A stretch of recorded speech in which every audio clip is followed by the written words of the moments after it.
Good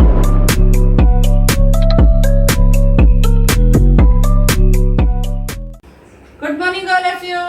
my self Prerna Amrit, I am your Hindi teacher. बेटा, हम आपकी नव भारती बुक से पढ़ रहे थे, है ना। आज हम पढ़ेंगे नवीन शिक्षार्थी बाल हिंदी व्याकरण से व्याकरण पढ़ेंगे। व्याकरण मतलब ग्रामर। ग्रामर मतलब क्या होता है? जो हम लिखते हैं, पढ़ते हैं, ठीक है, उसका सही रूप हमको ग्रामर से या व्याकरण से पता चलता है, ठीक है। तो आज का हमारा टॉपिक है पाठ 1 भाषा और व्याकरण। पाठ 1 भाषा और व्याकरण, ठीक है। अब भाषा, भाषा हम किसे कहते हैं?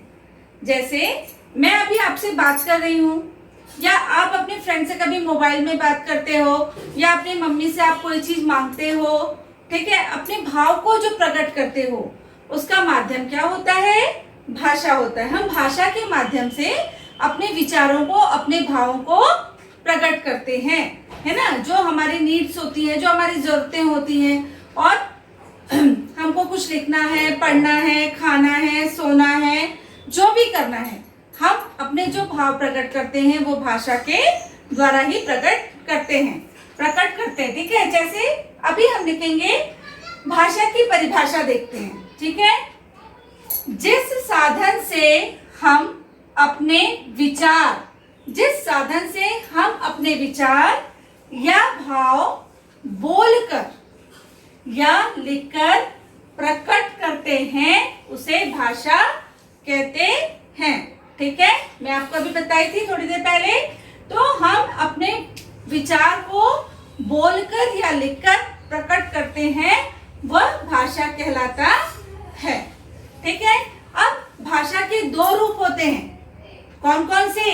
पहली मौखिक, दूसरी लिखित।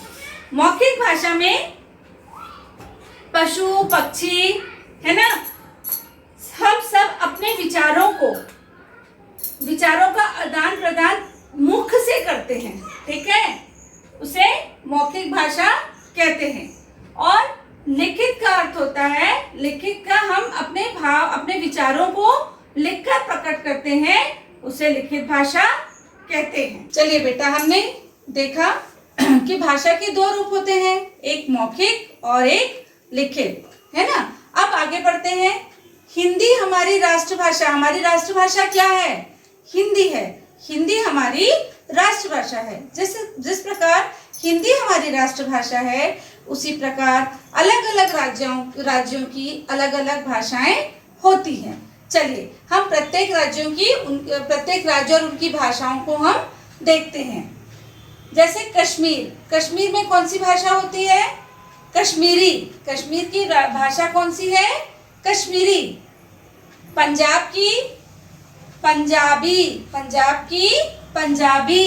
गुजरात की गुजराती। गुजरात की भाषा क्या है?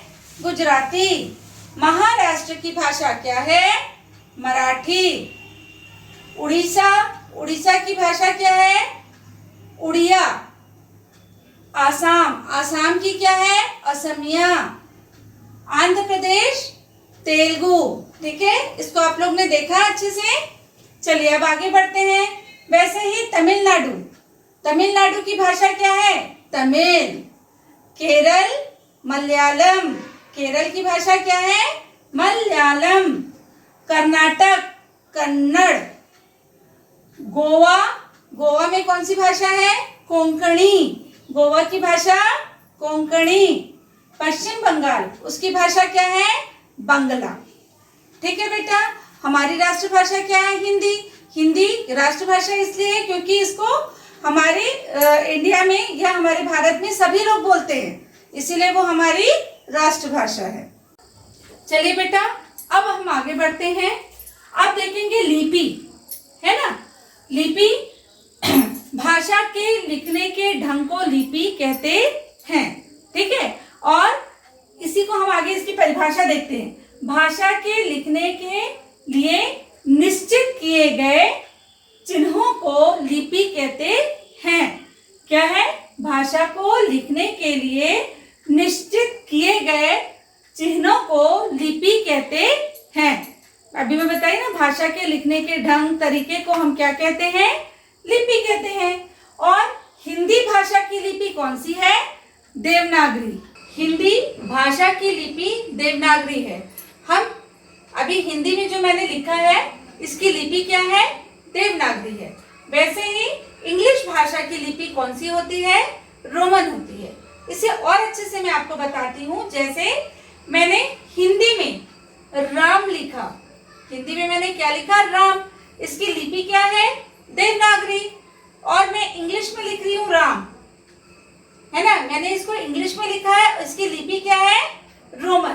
तो हिंदी में हम जो लिखते हैं उसकी लिपि देवनागरी है, और इंग्लिश में मैंने लिखा राम, उसकी लिपि कौन सी है? रोमन। तो आप समझ गए कि हिंदी की लिपि कौन सी है? देवनागरी। हमने देखा ये दोनों राम है, ठीक है, उच्चारण में दोनों राम है, यहाँ पे राम है, यहाँ पे राम है, लेकिन दोनों की लिपि अलग है ना। अभी मैंने बताया था आपको कि हिंदी में राम लिखा तो वो देवनागरी लिपि है, और इंग्लिश में जो मैंने राम लिखा वो रोमन लिपि है। तो आपको बहुत अच्छे से समझ में आ गया होगा कि लिपि किसे कहते हैं। चलिए बेटा अब आगे बढ़ते हैं। अब जानते हैं आपकी बुक से व्याकरण, ठीक है। व्याकरण की पहले परिभाषा देख लेते हैं। व्याकरण वह शास्त्र है जो किसी भाषा को शुद्ध रूप में बोलना, लिखना और पढ़ना सिखाता है। व्याकरण वह शास्त्र है, वह हथियार है, वह विद्या है जो किसी भाषा को शुद्ध रूप में बोलना, पढ़ना, लिखना सिखाता है। इसका एक एग्जांपल और देती हूँ। टरम, टरम लिखा है, इसका मतलब कुछ है क्या? नहीं है। इसका शुद्ध रूप से बोलना क्या हो जाएगा? म त र। मटर मतलब, पूरा पिक्चर क्लियर है हमको? मटर मतलब हम किसके बारे में बात कर रहे हैं, ठीक है। या घर है मेरा वह, आपको समझ में आया? ठीक नहीं लगा? वह मेरा घर है। तो ये जो व्याकरण है वो हमको भाषा का शुद्ध रूप में, भाषा को हमको शुद्ध रूप में बोलना, पढ़ना व लिखना सिखाती है। इसको आप लोग बुक रीडिंग अच्छे से करेंगे और अच्छी तरीके से समझेंगे, ठीक है। नेक्स्ट क्लास में मैं आप लोग को बुक वर्क कराऊंगी, ओके।